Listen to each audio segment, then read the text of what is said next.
Hello friends, good evening to all of you. जैसा कि आप सब लोग जानते हैं कि एसएससी जीडी 2023 के लिए हमने एक बैच स्टार्ट किया है जिसमें परसेंटेज से पहले चैप्टर है और परसेंटेज की आज ये तीसरी क्लास है। मैंने बिल्कुल जीरो से स्टार्ट किया था इस बैच को और अभी परसेंटेज की तीसरी क्लास है, तो यहाँ पर अच्छे क्वेश्चंस हैं। अगर आप इस वीडियो में नए जुड़े हैं तो आप पहली वीडियो से देखना स्टार्ट कीजिए, तब चीज़ें आपको अच्छे से समझ में आएंगी। और यदि आप पहले से जुड़े हुए हैं तो आप इस क्लास को कंटिन्यू कर सकते हैं। तो आपके लिए ये बैच ज़्यादा इंपॉर्टेंट क्यों हो जाता है, क्योंकि मैंने खुद एसएससी सीजीएल 2021 का टीयर 2 क्वालिफाई किया है और मैंने करीब से देखा है क्वेश्चंस को। यानी मैंने अभी रिसेंट के क्वेश्चंस जैसे आ रहे हैं और क्या आपका सिनेरियो रहता है एग्जाम रूम में बैठकर, कैसे सोल्व करते हैं क्वेश्चंस को, किन क्वेश्चंस को छोड़ना है, किन क्वेश्चंस को सोल्व करना है और उसमें भी किस मेथड से सोल्व करना है क्वेश्चन को। आप जानते हैं एक ही क्वेश्चन के सोल्व करने के अलग अलग मेथड हो सकते हैं, पर मैं वो बेस्ट मेथड आपको बताऊंगा या फिर आप उसको यूज करना चाहिए जो आपका टाइम रिड्यूस करे, यानी कम समय में आपका सॉल्यूशन ज़्यादा करे। तो ये बैच इसीलिए है ताकि आप बिल्कुल जड़ से चीज़ों को समझें, बिल्कुल शुरुआत से, और आप एक हाई लेवल तक जाएं, चाहे आप सीजीएल के एग्जाम में बैठे या आप सीपीओ के या सीएचएसएल या किसी भी एग्जाम में। तो मैंने इस बैच में सब क्वेश्चंस प्रीवियस ईयर एग्जाम से ही इंक्लूड किए हैं ताकि आप लोगों को ये ना लगे कि हम क्या पढ़ रहे हैं, वो क्वेश्चन सोल्व करेंगे जो एग्जाम में रियल में आते हैं। तो चलिए करते हैं वीडियो स्टार्ट। सबसे पहले देखिए ये क्वेश्चन है आपका परसेंटेज का। बोला गया है कि गीता ने 30% अंक प्राप्त किए और 50 अंकों से अनुत्तीर्ण हो गई, जबकि 45% अंक प्राप्त करने वाले संदीप को परीक्षा उत्तीर्ण करने के लिए आवश्यक न्यूनतम अंक से 25 अंक ज्यादा मिले। यानी एक ही परीक्षा थी, उसमें से अगर 30% अंक प्राप्त किए किसने, गीता ने, तो वो 50 अंकों से अनुत्तीर्ण हो गई। अब अगर एक दूसरा है, उसने जबकि 45% अंक प्राप्त करे और उसको संदीप को, यानी संदीप को 45% अंक प्राप्त हुए, पर वो न्यूनतम अंकों से कितने अधिक ले आया, 25 अंक। यानी जो पास होना था वो कहीं यहाँ पर बीच में था, यानी 30% और 45% के बीच में कोई पासिंग परसेंट है। तो अगर 30% लाते हैं तो 50% से फेल हो जाते हैं और 45 लाते हैं तो वो 25 क्वेश्चन ज्यादा आ जाते हैं, यानी 25 नंबर ज्यादा आ जाते हैं। तो इन जो डिफरेंस है, यानी इनका जो गैप है परसेंटेज में कितना है, 15% का गैप है। यानी अंतर जो हो रहा है वो 15% का हो रहा है। और ये सीमा देखिए ये पीछे की है, यानी यहाँ से पीछे जाते हैं तो 50 कम रह जाते हैं और यहाँ से 25 ज्यादा हो जाते हैं। तो ये भी सेम बराबर होगा ना, यानी 15% जो है वो बराबर हो जाएगा आपके, दोनों को जोड़ेंगे आप कितने के, 75 नंबर के। यानी 15% मार्क्स वो 15% जो है वो 75 मार्क्स के बराबर है। तो उस परीक्षा का 1% मार्क्स जो है वो किसके बराबर हो जाएंगे, 5 मार्क्स के। Got it. तो अभी आपसे पूछा है कि अगर 64% अंक प्राप्त करने वाले विमल को कितने अंक मिले। अगर 64% चाहता है वो, तो 64% के लिए कितने अंक मिलेंगे उसे, 1% में 5 मिल रहे हैं, तो 64 में कितने मिल जाएंगे, 64 गुणा 5, ठीक है ना। तो 64 की आप मल्टीप्लाई करेंगे 5 से, तो ये आंसर आ जाएगा आपका 320। ठीक है, अच्छे से समझ आ गया होगा। ये वाले क्वेश्चन बहुत ज्यादा पूछे जाते हैं एग्जाम में, बार बार आते हैं, तो इस तरह से आप करना चाहिए आपको। हो सकता है दूसरे टाइप का क्वेश्चन भी मिलेगा तो उसको भी ट्राई करेंगे। अभी देखिए आपसे बोला गया है कि एक परीक्षा में उत्तीर्ण होने के लिए कुल अंकों में से 340 अंक प्राप्त करना आवश्यक है। कितना अंक, कुल अंकों में से 340 प्राप्त करना आवश्यक है, अन्यथा आप अनुत्तीर्ण हो जाएंगे। एक छात्र ने 244 अंक प्राप्त हुए, एक छात्र को कितने अंक प्राप्त हुए, 244 अंक, और उसके कुल अंकों के 12% से अनुत्तीर्ण घोषित कर दिया गया। कितने से, 12% अंकों से अनुत्तीर्ण घोषित कर दिया गया उसको। तो एक छात्र को अधिकतम कुल कितने अंक प्राप्त हो सकते हैं। तो अभी आपको क्या दिया है, अंक दिया है, यानी अगर 340 नंबर लेकर आते हैं तो आप पास हो जाएंगे, यानी ये एक लेवल है 340 पर उसको तो कितने अंक प्राप्त हुए, केवल 244 अंक। कितने, 244, यानी उसको आना तो था यहाँ तक 340 तक, पर उसके केवल 244 अंक ही प्राप्त हुए उसको, तो वो फेल हो गया। कितने परसेंट अंकों से, 12% अंकों से। You got my point. यानी ये 12% अंकों से फेल हो गया, यानी उसको लेके आने थे 340 पर 340 ना लेकर आया, कितने लेकर आया, 244 लेकर आया और 12% से फेल हो गया। तो 12% ये जो अंतर है यहाँ पर वो 12% के बराबर ही है। तो 12% कितने अंकों के बराबर हो जाएगा, 12% वो बराबर हो जाएगा, इनका डिफरेंस करेंगे आप, कितना लिखा है 244 और ये कितना, यानी ये हो जाएगा 96 मार्क्स। तो 1% बराबर हो जाएगा, 1% कितने मार्क्स के बराबर हो जाएगा, 12 × 96, यानी 8 मार्क्स के। तो अभी आपसे पूछा है कि एक छात्र कितने अधिकतम कितने यानी टोटल मार्क्स ऑब्टेन कर सकता है, तो 100% ही पा सकता है वो। 100% कितना हो जाएगा 800, 1% बराबर है 8 के, तो 100% 800 के बराबर। ठीक है ना, तो हमने मार्क्स से भी कर लिया, एक नए टाइप का क्वेश्चन था। अब सुनिए, एक जो क्वेश्चन बन सकता है वो शायद इसमें क्वेश्चन ना हो, वो हो सकता है, देखिए आपसे बोला गया कि एक छात्र 45% अंक प्राप्त करता है, तो वो 35 अंकों से क्या हो जाता है, अनुत्तीर्ण हो जाता है। जबकि एक अन्य विद्यार्थी जो 50% अंक प्राप्त करता है, वो जो है वो 25 अंकों से फेल हो जाता है। कितने से, 25 अंकों से फेल हो जाता है। एक विद्यार्थी 45% अंक प्राप्त करता है तो वो 35 से फेल हो जाता है, 50% अंक प्राप्त करता है तो 25 नंबरों से फेल हो जाता है। तो दोनों फेल ही हो रहे हैं ना, यानी एक ये लाइन थी, यहां तक उनको पहुंचना था पास होने के लिए, पर दोनों जो है ना, एक तो यहां तक 45% लेकर आया, एक ने थोड़ा और आगे चला गया, कितने 55%। ठीक है ना दोनों। तो अब फिर से ये दोनों फेल तो हो रहे हैं, पर दोनों के जो मार्क्स में डिफरेंस है वो कितने का है, 5% ज्यादा है इसके। 5% ज्यादा है, 5% ज्यादा है, तो आप जानते हैं अगर ज्यादा है तो कम अंकों से पास हो, मतलब फेल होगा ना वो।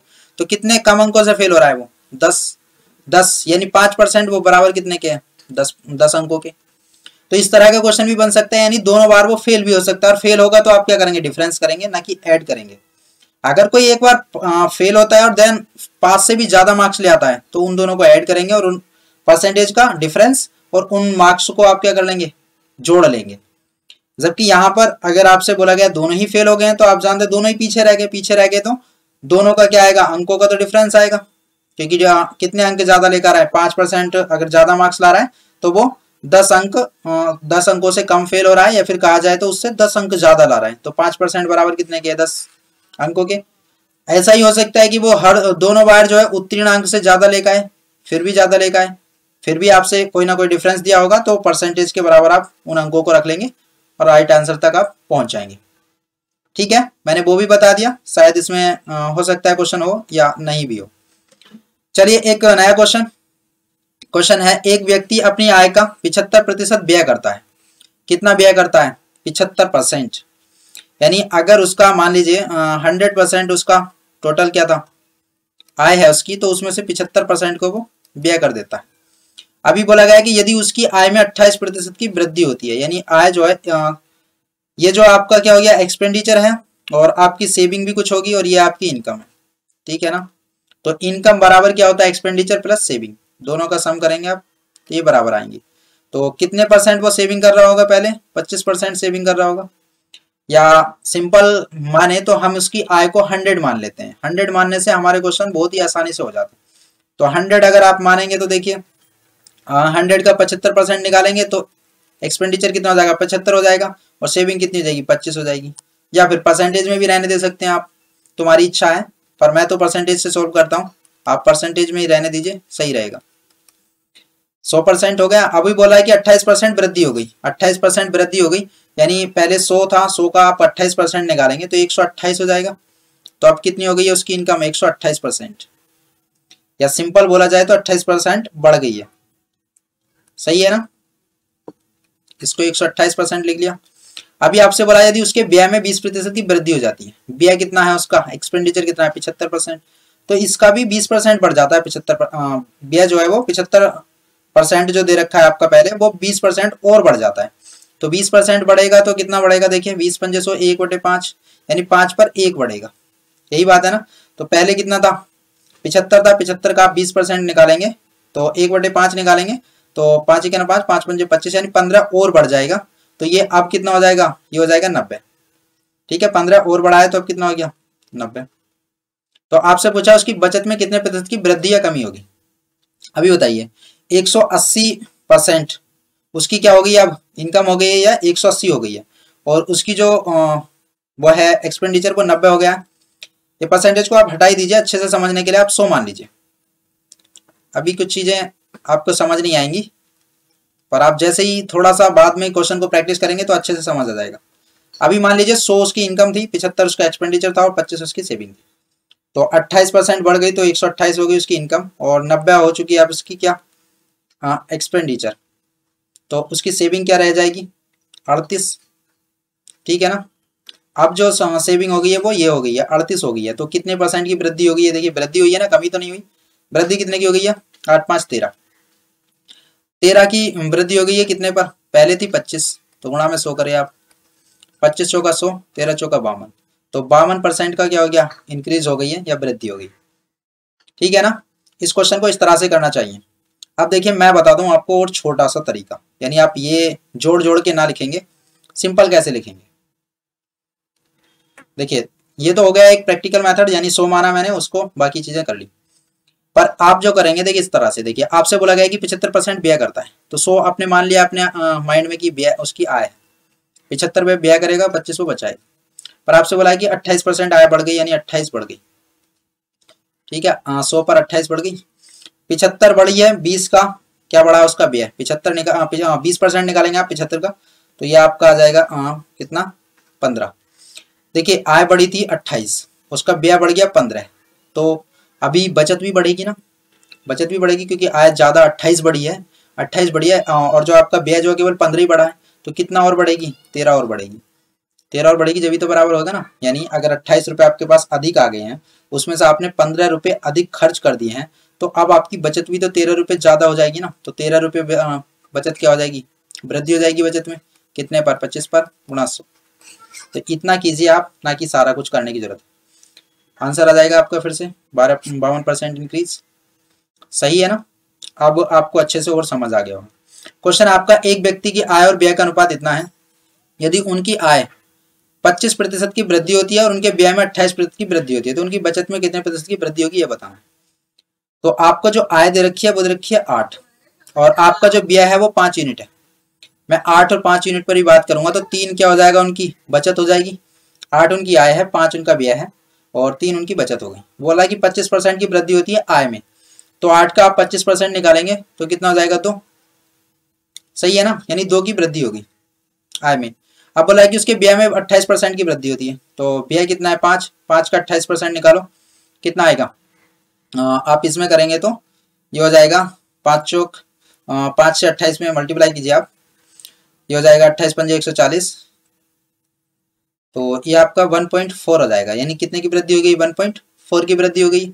अब आपसे पूछा है कि उसकी बचत में कितने प्रतिशत की वृद्धि होगी, तो आप जानते हैं 2 की आय में वृद्धि हुई है, यानी 2 बढ़े थे उसकी आय में, अब खर्च ज्यादा करने लगा 1.4 रुपए, तो उसके पास अभी बचत और ज्यादा हो जाएगी ना, बच जाएंगे पैसे। कितने ज्यादा बच जाएंगे? 0.6, तो 0.6 की वृद्धि हो गई है। किस पर? जो पहले आय थी, पहले आय कितनी थी? 3, मल्टीप्लाई में 100 कीजिए, कितना जाएगा? 20%, राइट आंसर हो जाएगा। ठीक है, अब चीजें और ज्यादा क्लियर हो गई होंगी। और एक और क्वेश्चन ऐसा ही, देखिए थोड़ा थोड़ा चेंज है, पर आपको हर तरह से करना आना चाहिए, मैं ये कोशिश करता हूँ। एक व्यक्ति अपनी आय का इतने प्रतिशत बचाता है, 33 सही 1/3% का आप जानते हैं क्या लिख सकते हैं? 1/3 लिख सकते हैं फ्रैक्शन को, यही है ना। तो इतना बचाता है, यानी 3 वो आय है उसकी, तो 1 बचाता है, तो कितना व्यय करता है? 2 करता होगा ना, यही है। ठीक है, कर सकते हो इस तरह से। अभी बोला गया है यदि बचत में 22% की वृद्धि होती है, बचत कितनी है? 1 रुपए की, 22% निकालेंगे, एक का कितना आएगा? 0.22। जरूरत नहीं है आपको इन्हें 100 बनाओ, 200 बनाओ, 300 बनाओ और बेकार की आप कैलकुलेशन बढ़ाओ, समझ रहे हो? कैलकुलेशन को कम करना है और हमें टाइम को बचाना है। तो ये 0.22 रुपए हो गया, वृद्धि हो गई। कह रहा है खर्च में 10% की वृद्धि होती है, खर्च है ना 2 रुपए है खर्च, 10% की और वृद्धि हो गई तो कितने रुपए बढ़ गया? 0.2 रुपए बढ़ गया। तो कह रहा तो उसकी आय में कितने प्रतिशत की वृद्धि हुई थी? अरे भाई उसने खर्च भी 2 रुपए ज्यादा कर लिए, बचाया भी 0.22 रुपए लिए, तो उसकी आय में वृद्धि हुई होगी ना। कितने की वृद्धि हुई है? 0.42, क्या बोला जाए तो 0.42 रुपए की वृद्धि हुई है। कितने पर? पहले तो उसकी आय 3 थी, गुणा 100 करेंगे तो आप परसेंटेज में आंसर आ जाएगा। कितना आएगा? 3 ही कहना 3, 3 चौक 12, यानी 14% की क्या हो गई है? वृद्धि हो गई उसकी आय में। ठीक है, तो अब चीजें आपको समझ आ रही होंगी और आप एक अच्छे लेवल पर जाने के लिए तैयार हैं। क्वेश्चंस का लेवल बढ़ता जाएगा, पर आप भी तैयार है ना? आप पूरी तरीके से अपने माइंड को प्रिपेयर कर लेना कि जैसे जैसे लेवल बढ़ रहा है वैसे वैसे हम भी बढ़ेंगे। और साथ में एक बुक भी ले लीजिए, जिससे कि आप ऐसे ऐसे क्वेश्चंस का एक नहीं, दो नहीं, 100 क्वेश्चन प्रैक्टिस करते रहें। ये मान लीजिए मैं आज बोल रहा हूँ या फिर आप बाद में खुद से बोलेंगे कि हाँ किसी भी मैथ में किसी भी क्वेश्चन के टाइप का 50 क्वेश्चन करना जरूरी है। 50 से 100 क्वेश्चन कर लेते हैं तो आप उस कॉन्सेप्ट में इतने माहिर हो जाते हैं कि क्वेश्चन को देखते ही आप डिजिट को आंखों में लाते हैं और कैलकुलेशन करना स्टार्ट कर देते हैं। तो बुक से प्रैक्टिस करना बहुत ही मस्ट है। कोई भी टीचर पढ़ा रहा है आपको 2, 10, 4% 4 टाइप बता देगा आपको, पर खुद की प्रैक्टिस हमें बनाती है पूरा थोरोली कंप्लीट एक चैप्टर में।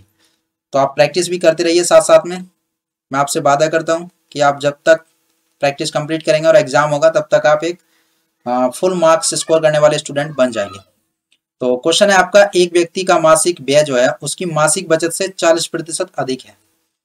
तो मासिक व्यय जो है उसका मासिक बचत से 40% अधिक है। 40% का फ्रैक्शन बनाएंगे 2/5 हो जाएगा। तो उसकी मासिक बचत से कितना अधिक है? 40% अधिक है, यानी 2 अधिक है 5 पर। तो ब्याज जो कितना हो गया? 7 हो गया। और उसका जो खर्च है वो बचत है वो कितनी होगी? 5 होगी। तो इनकम कितनी हो जाएगी? 12। 7 5 12 जोड़ दिया मैंने, सही है ना। अब आगे क्या बोला है देखिए, यदि उसकी मासिक आय में 40% की वृद्धि होती है, 12 में 40% की वृद्धि कर दो, 12 चौक 48, कितना हो जाएगा? 4.8 रुपए की वृद्धि हो गई। अब बोल रहा है और मासिक व्यय में 60% की वृद्धि हो जाती है, 6 सत्ते 42, 4.2 रुपए की वृद्धि होगी। कर दिया 60% वृद्धि। आपसे बोला कि तो वह एक महीने में इतने रुपए अधिक बचाता है। बचत कितनी हो जाएगी? देखिए उसकी आय 4.8 रुपए बढ़ी और उसने खर्च करना चालू कर दिया 4.2 रुपए। तो अब जो उसकी इनकम जो बढ़ गई है वो बचत जो बढ़ गई है वो कितने रुपए बढ़ गई है? 0.6 रुपए बढ़ गई है। तो आपसे बोला कि तो एक महीने में इतने रुपए अधिक बचाता है। तो अधिक कितने बचाता है आपके हिसाब से? 0.6 रुपए। ये किसके बराबर है? 2070 के, यानी 270 रुपीज के। आपसे बोला उसका प्रारंभिक मासिक खर्च क्या था? प्रारंभिक मासिक खर्च पूछा है, यानी 7 यूनिट की वैल्यू पूछी। तो 1 यूनिट की वैल्यू क्या हो जाएगी आपकी? 2070 अपॉन 0.6 मल्टीप्लाई किससे करेंगे आप? 7 यूनिट की वैल्यू चाहिए, 7 से कर देंगे। यहाँ पर पॉइंट है, आप इस पॉइंट को हटा देंगे और एक जीरो ऊपर लगा देंगे, यानी 10 से नीचे मल्टीप्लाई किया आपने, 10 से ऊपर। अब आप 6 से भाग कीजिए इसको, 6 18 और बाद में हो जाएगा आपका 6 चौक 24, 6 पंजे 30, जीरो, और 7 से मल्टीप्लाई करनी है तो 7 जीरो, 7 पंजे 35 का 5, 3 7 चौक 28, 3 31, 3 7 21, 3 कितना जाएगा? 24। तो है ऑप्शन आपका? हाँ जी है आपका ऑप्शन नंबर सी। आपको चीजें अब आसान लगने लगेंगी तो आप एंजॉय कीजिए। मैं आपको कंप्लीट बनाकर ही रहूंगा। जैसे मैं करता हूँ ना फुल स्कोर, ऐसे ही आप भी करेंगे। यदि चावल की कीमत में 20% की वृद्धि होती है तो एक व्यक्ति को चावल की खपत में कितने प्रतिशत की कमी करनी चाहिए ताकि उसका खर्च पहले जितना ही रहे? सिंपल क्वेश्चन है। होता क्या है, मान लीजिए आप कोई भी चीज निकालते हैं, यानी आपने कीमत 22 रुपए थी और उसको वो आप x किलोग्राम कंज्यूम करते हैं, तभी तो आपका जो टोटल व्यय आ जाएगा, या फिर बोला जाए तो आपका खर्च हो जाएगा, वो कितना हो जाएगा? XY रुपए हो जाएगा ना। या बोला जाए आपसे कि 5 रुपए की आपको एक टॉफी मिलती है और आप 10 टॉफी खाते हैं तो आपका खर्च क्या आएगा? 50 रुपये आ जाएगा। यानी अगर आप दोनों को मल्टीप्लाई करते हैं, यानी जो आप कीमत है और खर्च है, तो क्या आता है? कीमत और आप कंज्यूम जितना करते हैं क्वांटिटी को, उसको मल्टीप्लाई करते हैं तो क्या आता है? आपका खर्च आता है ना। अब आप सोच लीजिए, 1 मिनट सोचिए, ये x रुपए 22 रुपए की चीज थी, 22 रुपए उसका रेट था, x वो कंज्यूम करता है, सही है ना। तो उसका खर्च कितना हुआ? XY रुपए। अब आप सोचिए, आप चाहते हैं कि आपका कुछ चेंज करना चाहते हैं, अपनी जो आपकी मतलब रेट है उसमें चेंज करना चाहते हैं, तो खपत में कैसे चेंज होगा? यानी आप चाहते हैं कि आपका खर्चा तो रहे XY रुपए, सही है। अब खर्चा तो आपने कांस्टेंट कर दिया, यानी एक जगह फिक्स कर दिया। इसको मैं XY को सीधा A रुपए लिखता हूँ, ये लिखना ठीक नहीं लग रहा। मान लीजिए x और y की मल्टीप्लाई करके आपका A रुपए का खर्च आता है। दोनों जगह आप चाहते हैं सेम ही रुपए रहे, पर आपका जो वो है, क्या बोलते हैं उसको, जो रेट है आपका, या फिर कहा जाए उसकी जो कीमत है, उसमें मान लीजिए x से क्या हो गया और y से क्या हो गया? अब x रुपए होगी, सही है ना। ₹22 था पहले, अब ₹X हो गया है। ठीक है, तो अब आप क्या चाहेंगे यहाँ पर, आप कितना क्वांटिटी कंज्यूम करें कि आपका खर्चा समान ही रहे, यानी ए ही रहे। तो आप चाहेंगे ना यहाँ पर बाई क्वांटिटी आप कंज्यूम करें। मेरी बात समझ आ रही है आपको? यानी अगर आपका ₹22 से ₹X अगर यानी रेट बढ़ जाता है, कीमत बढ़ जाती है, तो आपको जो क्वांटिटी है उसके रिवर्स रेशियो में घटानी पड़ेगी, 22 से X करनी पड़ेगी। अगर आपका मूल्य घट जाता है तो ₹22 से X हो जाता है घट के, तो आपको जो है अपना कंज्यूम जो है वो बढ़ाना पड़ेगा, X से बाई करना पड़ेगा। जहां पर दो चीजों की मल्टीप्लाई करने के बाद उनका प्रोडक्ट एक फिक्स अमाउंट आती है, और यहाँ भी फिक्स ही रखना चाहते हो, तो इनका जो मतलब रेशियो है वो रिवर्स में चेंज होगा। ठीक है, इतनी बात आपको बतानी थी। आई होप आपको समझ आ गई होगी चीजें। अब सिंपल यही है कि वो बोल रहा है कि चावल की कीमत में 20% की वृद्धि हुई। 20% की वृद्धि का मतलब है 1/5 रेशियो हो गया इसका, यानी 5 से 6 हो गई। सही है, तो अब खर्च आप सामान रखना चाहते हैं, तो आपकी जो वो हो जाएगी, क्या हो जाएगा, यानी आप जो कंज्यूम करेंगे जो चीज या फिर खपत, वो 6 से 5 यूनिट होगी। तभी तो उनका जो एक्सपेंडिचर है या फिर बोला जाए खर्च है वो समान रहेगा। 6 पंजे 30 आएगा यहाँ भी, और यहाँ भी 30 आएगा। सही समझ रहे हैं ना? अभी तो चीजें समझ आ गई होंगी। यानी इसकी मल्टीप्लाई आप 5 से 6 से करेंगे तो 30 आएगा, 6 की मल्टीप्लाई 5 से 30 आएगा। तो पहले आप 6 क्वांटिटी यूज कर रहे थे, अब आपको 5 करनी पड़ेगी। कितने की कमी करनी पड़ेगी? तो यही पूछ रहा है, खपत में कितने % की कमी करनी पड़ेगी? आपको 1 की कमी करनी पड़ेगी। कितने पर? 6 पर। और 1/6 को आप परसेंटेज में बदलेंगे तो कितना आ जाएगा आपका? 16 सही 2/3%। यही आता है ना, 16 सही 2/3%, या फिर ये बोला जाए तो 16.7% आपका राइट आंसर हो जाए। ठीक है, ये चीज आपको समझ आई होगी। अगर आप पहले से पढ़ रहे हैं तो आपको पता होगा। बाकी और चीजें नई सीखने को मिलेंगी आपको, मैं आगे दूंगा आपको, जो आपके सवालों को चुटकियों में खत्म कर देगी। ठीक है, और आप पहली बार समझ रहे हैं तो यहाँ से आप समझ गए होंगे। एक परिवार प्रति माह इतने रुपए चीनी खरीदने पर खर्च करता है। एक परिवार कितने रुपए खर्च करता है? 340 रुपए। अब आपसे जो बोला गया है कि चीनी के मूल्य में 25% की वृद्धि होने पर कितने रुपए की वृद्धि हो गई? 25 रुपए की वृद्धि होगी। तो इस मद पर खर्च की जा रही राशि को अपरिवर्तित रखने के लिए, यानी वो खर्च में कोई चेंज नहीं चाहते, वो चाहते उतने ही रुपए रहे, तो रखने के लिए परिवार को चीनी की मासिक उपभोग में इतने किलोग्राम की कीमत में कमी करनी पड़ी। कितनी कमी करनी पड़ी? 1.5 किलोग्राम। तो आपसे बोला है कि चीनी का बढ़ा हुआ प्रति किलोग्राम मूल्य बताइए। तो देखिए, इस क्वेश्चन को करने के 2 मेथड हो सकते हैं। एक तो जो मैंने पहले बताया उसी से करते हैं। हाँ, अभी पहले उससे करते हैं, फिर बताता हूँ मैं। चीनी के मूल्य से 25% की वृद्धि हुई, यानी तो 25% की वृद्धि का मतलब है 1/4 रेशियो हो गया, यानी 4 से 5 हो गई जो कीमत है। तो आप जानते हैं खपत क्या होगी? 5 से 4 हो जाएगी, क्योंकि आपने बोला कि खर्चा समान ही रहना चाहिए। अगर समान रखना चाहते हो तो ऐसे ही रहो। 5 से 4 हो गई। अब बोला है कि उपभोग में कमी जो है इतने किलोग्राम की हो गई, यानी कितने की कमी हुई है? यहाँ पर कमी देख रहे हो आप, 1 की हुई है। 1 की यानी 1 की वैल्यू कितनी है? 1.5 किलोग्राम के बराबर है, यही है ना। तो पहले कितने किलो खरीदता था वो? 15 की मल्टीप्लाई आप 5 से कर दीजिए, 15 पंजे 75, यानी 7.5 किलोग्राम खरीदता था।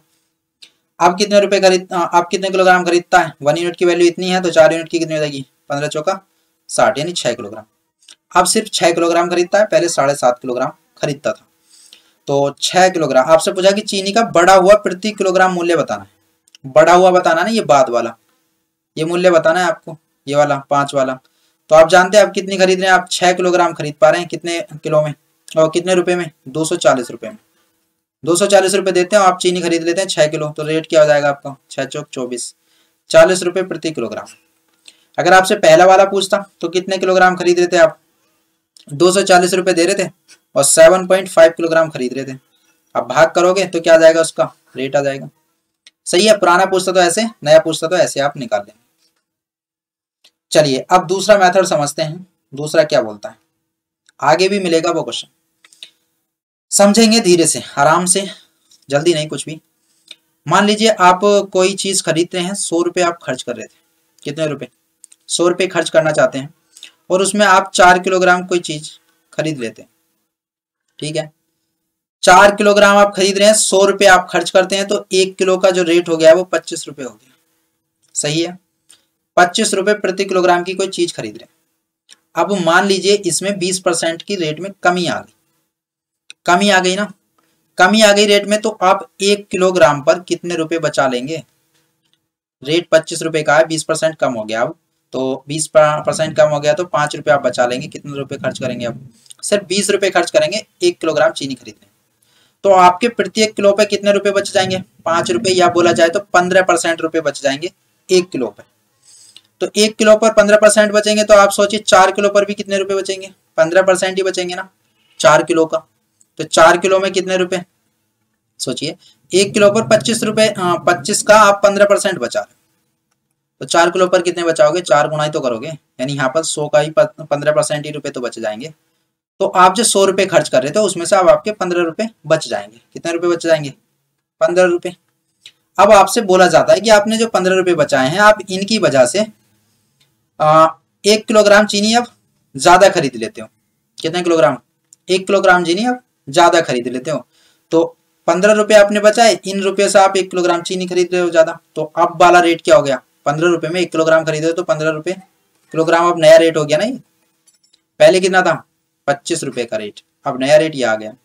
तो आप अगर इस तरह से क्वेश्चन दिया जाता है कि आपको दिया जाता है कि 100 रुपए में आप 100 रुपए में एक वस्तु खरीदते हैं और उसके जो उसका जो रेट है वो 20% पहले से कम हो जाता है, तो आप 1 किलोग्राम चीनी अधिक खरीद पाते हैं।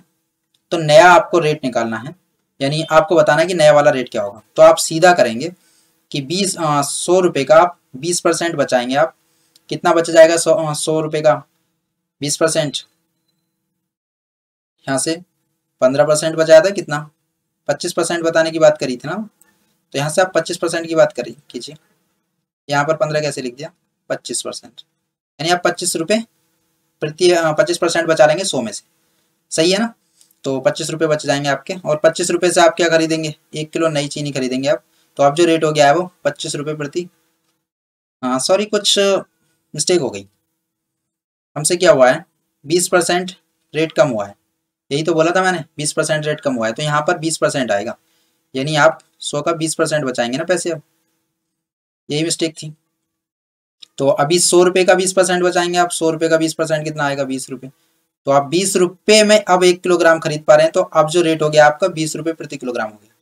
अभी चीज समझ आ गई होगी, वो पहले थोड़ा सा गलत लिख गया था, एक बार और समझेंगे दोबारा में, पर अभी इतना समझिए।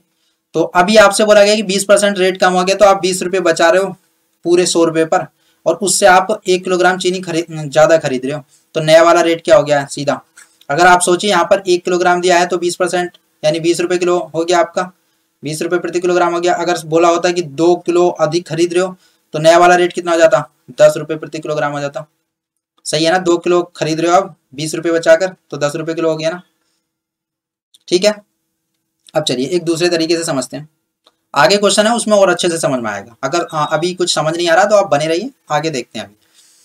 अभी अगर आपसे बोला गया कि आप 100 रुपये खर्च करते हैं और आपका जो मूल्य है वो क्या हो गया? 20% बढ़ गया, 20% बढ़ गया। 20% मूल्य बढ़ने की वजह से आप क्या कर रहे हैं? अब आप 1 किलोग्राम चीनी कम खरीद पा रहे हैं। तो 20% रुपये क्या बढ़ गया? आपका रेट बढ़ गया है, 20% बढ़ गया है। तो अब आप क्या करेंगे? 100 रुपये खर्च कर रहे थे पहले, अब 100 रुपये में जितना माल ले रहे थे उतना तो मिलेगा नहीं, अब 1 किलोग्राम कम मिलेगा। तो आपके पास कितने रुपए एक्स्ट्रा चुकाने पड़ेंगे आपको? उतना ही माल खरीदना है तो 20 रुपये एक्स्ट्रा चुकाने पड़ेंगे, पर आप 20 रुपये एक्स्ट्रा नहीं चुका रहे हैं। कितने रुपए चुका रहे हैं? आप तो 1 किलोग्राम चीनी कम ले रहे हैं। ठीक बात है ना मेरी? यानी आप पहले चुका रहे थे 100 रुपये, तो आप कुछ अमाउंट खरीद रहे थे, पर अब आप रेट बढ़ने की वजह से कम पैसे ही चुकाना चाहते हैं, यानी 100 रुपये ही चुकाना चाहते हैं। तो आपके जो 20 रुपये हैं, यानी जो 20 रुपये बढ़ा है, अब रेट बढ़ गया तो ये एक्स्ट्रा देने पड़ेंगे। इसकी वजह से आप क्या कर रहे हो? 1 किलोग्राम चीनी कम खरीद पा रहे हो। तो नया रेट कितना हो गया? 20 रुपये प्रति किलोग्राम। पुराना रेट क्या हो जाएगा आपका?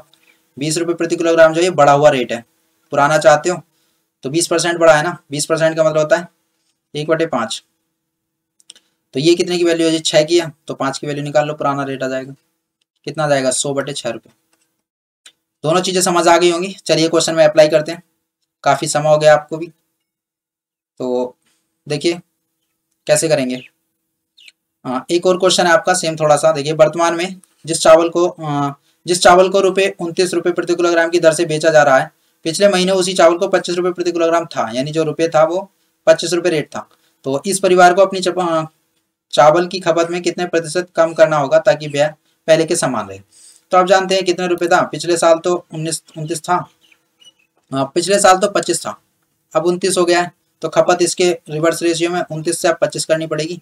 कितनी कम करनी पड़ेगी? 4 कम करनी पड़ेगी। कितने पर? 29 पर। गुणा करेंगे आप 100 से, तो परसेंटेज में आप निकाल लेंगे, इसका आंसर आ जाएगा ना। तो ये करीबन आएगा 3 ही करना 3 3 3 9 यानी लगभग 13% हो सकता है, बाकी कैलकुलेट कर लेना। मुझे लगता है 13% ही आंसर होगा। चलिए आगे चलते हैं। ये क्वेश्चन है जो मैं समझाना चाह रहा हूँ आपको। आपसे बोला गया कि जब एक वस्तु की कीमत में 23% की वृद्धि हुई, कितने परसेंट की वृद्धि हुई? 23% की वृद्धि हुई। तो एक परिवार ने अपनी इसकी खपत को इस प्रकार कम कर लिया कि उस पर होने वाला व्यय केवल 5% अधिक था। एक परिवार ने खपत की, ये भी क्वेश्चन नहीं है वाला, ये क्वेश्चन में इतना है कि पहले तो उसने कीमत में क्या वृद्धि की, 100 से 123 हो गई, ठीक है ना। कीमत वृद्धि होगी 23% की, मैंने माना 100 रुपये थी कीमत, तो अब 123 हो गई। अभी आपसे बोला है कि वो चाहता है कि उसका जो व्यय है वो 100 रुपये से कितना हो जाए, 105 रुपये हो जाए, यानी 5 रुपये ही अधिक हो उसका व्यय, बस इतना चाहता है वो। तो खपत किस रेशियो में आप चेंज करेंगे? आप जानते हैं 100 की मल्टीप्लाई आप x से करते हैं तो क्या आना चाहिए, 100 आना चाहिए, और 123 की मल्टीप्लाई आप 22 से करें तो 105 आना चाहिए, यही तो है ना। तो अभी इसका जो खपत का जो रेशियो आएगा, देखिए इस तरह से यहाँ पे डिवाइड करेंगे, या फिर इसको ऐसे भी लिख सकते हो आप, 100 की मल्टीप्लाई आप x से करते हैं तो उसका खर्चा क्या आना चाहिए, 100 रुपये आना चाहिए, और आप 123 की मल्टीप्लाई अगर आप 22 से करेंगे तो उसका खर्चा 105 आ जाना चाहिए। जो नया रेट है वो 123 हो गया है अब, तो उस पर 22 रुपये खपत करता है तो 105 रुपये खर्चा चाहिए उसे, और 100 रुपये पहले खर्च करता था तो उसमें आपका जो खपत है वो x रुपये थी, तो उसको 100 रुपये ही खर्च उसका होता था, यानी हो सकता है कुछ भी करेगा। तो इनका रेशियो क्या हो जाएगा, ये हो जाएगा। या फिर यहाँ से बोला जाए तो x और y का जो रेशियो आ जाएगा सीधा क्या आ जाएगा, x और y का आपको करना है सिर्फ इस तरह से क्रॉस मल्टीप्लाई कर देना है, यानी इसकी जो वैल्यू हो जाएगी x अपॉन y की वो हो जाएगी 105/123, सही है ना। क्या आ जाएगी, 123/105, सॉरी उल्टा करना है तो सीधा आप उल्टा ही करेंगे, सीधा 123/105, यानी पहले 123 खपत कर रहा था, 123, अब जो उसको कम करनी पड़ेगी कितनी, केवल 105 ही खपत कर सकता है वो, तो कम कितनी करनी पड़ेगी, 18 कम करनी पड़ेगी 123 पर, डबल जीरो लगाइए, भाग कीजिए, आपका परसेंटेज में आंसर आ जाएगा, सही है। या फिर आप यहाँ से कर सकते हैं, देखिए 100 से ये 100 खत्म, और ये x अपॉन y का जो रेशियो जाएगा वो कितना जाएगा, 123/105। तो दोनों रेशियो आपको समझ आ गए होंगे। किसी भी तरह से लिखिए आप, या तो इस तरह से बनाइए, ये मैंने समझाने के लिए बता दिया, और यहाँ पर जो करेंगे आप इस तरह से करेंगे, देख यानी आपसे खर्चा नहीं बढ़ाने को बोलता है तो आप रिवर्स में कर देंगे उनकी खपत को, पर अगर खर्चा बढ़ाने को बोल देते हैं 100 से 105 हो जाएगा, तो खपत का रेशियो कैसे आएगा, इसकी आप क्रॉस उल्टा कीजिए इसको ऐसे, यानी 105 की मल्टीप्लाई आप 100 में करेंगे, 123 की मल्टीप्लाई आप 100 में करेंगे, तो 100 से तो 100 कट ही जाना है, यहाँ पे जो आएगा क्या आएगा, ऐसे ही तो आएगा ना, तो 100 से ये 100 कट ही जाएगा, ये मैंने काट दिया पहले ही।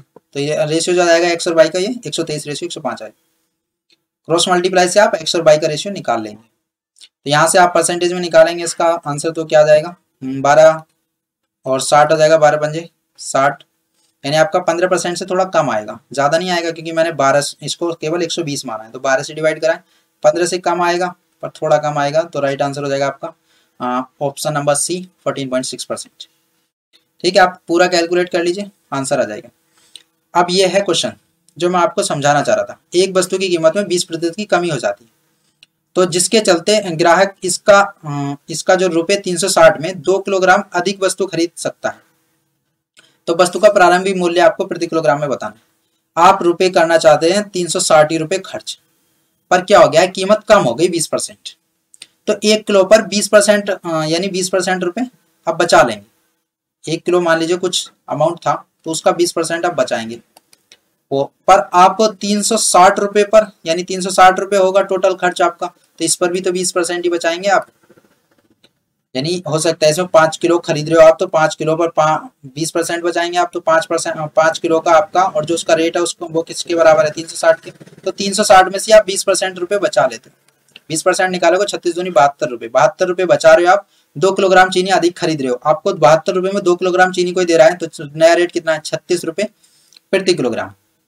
अब आपसे ये नया रेट पूछा होता तो ये आंसर हो जाता, आपसे प्रारंभिक पूछा है, प्रारंभिक पूछा है तो वो कह रहा है 20% कम होया, 20% कम होया तो इसका मतलब है 1/5, यानी 5 से कितना कम हो गया, 1 कम हो गया, तो कितने की वैल्यू है 4 की। आपको पुराना पूछा है 5 की, तो 4 9 36, 9 पंजे 45, तो राइट आंसर हो जाएगा आपको option number A. I hope आपको चीजें आप समझ आ गई होंगी, जो पीछे मैंने बताया था वो यहाँ पर लगना है। देखिए फिर से एक ही क्वेश्चन है, नमक की कीमत में 15% की कमी हुई, एक व्यक्ति ने इतने रुपए में 2 किलोग्राम अधिक नमक खरीदने में सक्षम बनता है, तो 272 रुपये खर्च कर रहा था, 15% रुपये उसने बचा लिए, कमी हो जाने के कारण रेट में कमी होगी, 15% रुपये बचाएगा, 15% निकालो इसका, 15 दूनी 30, 3 15 सत्ते 135, 3 138, 13 हो जाएगा, 30 40 3 43, तो इसमें करेंगे तो आप कितने रुपये बचा लिए उसने 43.8 रुपये। मैंने निकाला 15% किसका 272 का, तो कह रहा 2 किलोग्राम अधिक नमक खरीद रहा है, तो ये 2 किलोग्राम का रेट है ना, यानी इतने रुपये बचाकर उसने 2 किलोग्राम खरीद ली, तो 1 किलोग्राम कितने रुपए की हो गई अब नया जो रेट है, 2 दूनी 4 2 1 9 2 9 18, 21.9 रुपये की हो गई है। तो आपसे क्या पूछा है, नमक की घटी हुई कीमत बतानी है, घटी हुई बतानी है, तो यही है 21 पॉइंट क्या पूछा है, कमी एक व्यक्ति को इतने रुपए, तो नमक की घटी हुई कीमत प्रति किलोग्राम में बतानी है, तो क्या मैं सही हूँ, 2 दूनी 4 तो 1 2 2 9 18, 21.9, तो क्वेश्चन में आंसर नहीं है, कहीं मिस्टेक तो नहीं किया हमने। 272 का 15% निकालिए, कितना आएगा 15 दूनी 30, 3 15 सत्ते 15 छक्का 90, 15 सत्ते 105, 105 3 108 हो जाएगा, तो 10 बचेगा एल्स यहाँ से रिमाइंडर, और 15 30 और 10 40, सॉरी थोड़ी सी मिस्टेक हो गई, यानी ये 40.80 रुपये आप बचाएंगे, कितने रुपए 40.80 रुपये, तो 2 किलोग्राम चीनी खरीद रहे हैं ज़्यादा, तो अभी 2 से भाग कर देंगे इसको, तो कितना आ जाएगा 20.4 रुपये, तो राइट आंसर हो जाएगा आपको option number A. Sorry for calculation mistake, ये हो जाती है। आपसे फिर से बोला गया कि देखिए एक केले के मूल्य में 20% की कमी होने पर ग्राहक ₹80 में 6 केले अधिक खरीद सकता है, 80 रुपये खर्च कर रहा था पहले भी अब भी, पर 20% कमी होगी रेट में, तो कितने रुपए बचा लिए उसने 16 रुपये बचा लिए, 16 रुपये में कितने केले खरीद रहा है अब 6 केले अधिक खरीद रहा है, तो एक केले का मूल्य कितना हो गया 16/6 रुपये। तो कह रहा है केले के प्रति दर्जन में हुई कमी रुपए में ज्ञात कीजिए, एक केले में कमी कितने की हुई है, एक केले का रेट कितना है, एक केले का रेट है 16/6 रुपये, तो आपसे बोला है कि केले के प्रति दर्जन में हुई कमी रुपए में ज्ञात कीजिए, कमी कितने की हुई है ये बताना है आपको, तो आपके अधिक खरीद सकता है, रेट जो आ गया है वो ये आ गया आपका 8/3, सही है। 12 किलो का कितना हो जाएगा, इतने रुपए हो जाएगा, पर 12 किलो का जो नया मूल्य है वो इतना है, इतना मूल्य है ना, तो आपसे पूछ रहा है कि केले के प्रति दर्जन में हुई कमी रुपए में बतानी है, यानी कितने रुपए की कमी हुई है ये बताना है, तो 20% कम हुआ रेट 1/5, यानी कितने रुपए हो गया है अब 4 हो गया है, तो ये जो है नई वाला रेट उसकी वैल्यू है, यानी 4 की वैल्यू ये है, कमी कितने की होगी 1 की, तो 1 की आपको निकालना है, तो आप आराम से निकालेंगे, 4 दिया 12 से, ये 12 खत्म, कुछ मिस्टेक हो रही है हमसे, कह रहा है ग्राहक 80 रुपये में 6 केले अधिक खरीद सकता है, यानी उसने 16 रुपये बचाए, 16 रुपये में वो अब 6 केले अधिक खरीद रहा है, एक केले का मूल्य हो गया 16/6, यानी 8/3 रुपये, तो केले के प्रति दर्जन में हुई कमी ज्ञात करनी है। 12 केले खरीदेगा तो इतने रुपए में खरीदेगा, तो कमी कितनी हुई है 20% की, तो कमी कितने रुपए की हुई है ये बताना है आपको, तो 12 तो मिलेंगे 3 चौक 12, 8 चौक 32 रुपए के मिल जाएंगे, 32 रुपए के मिल जाएंगे ना। तो केले के प्रति दर्जन में हुई कमी रुपए में ज्ञात कीजिए, what is the reduced price of bananas per dozen. अरे आपसे ये पता नहीं क्या पूछ रहा है, हिंदी में पता नहीं क्या है ये पूछा, देखिए what is the reduced price of bananas per dozen, एक डजन को आपको रेड्यूस्ड प्राइस बताना है, तो एक डजन का रेड्यूस्ड प्राइस क्या हो जाएगा 8/3 है ना एक केले का, तो 12 का कितना है, अभी मैंने बताया 3 चौक 12, 8 चौक 32 रुपये, तो राइट आंसर है आपका ऑप्शन नंबर 1।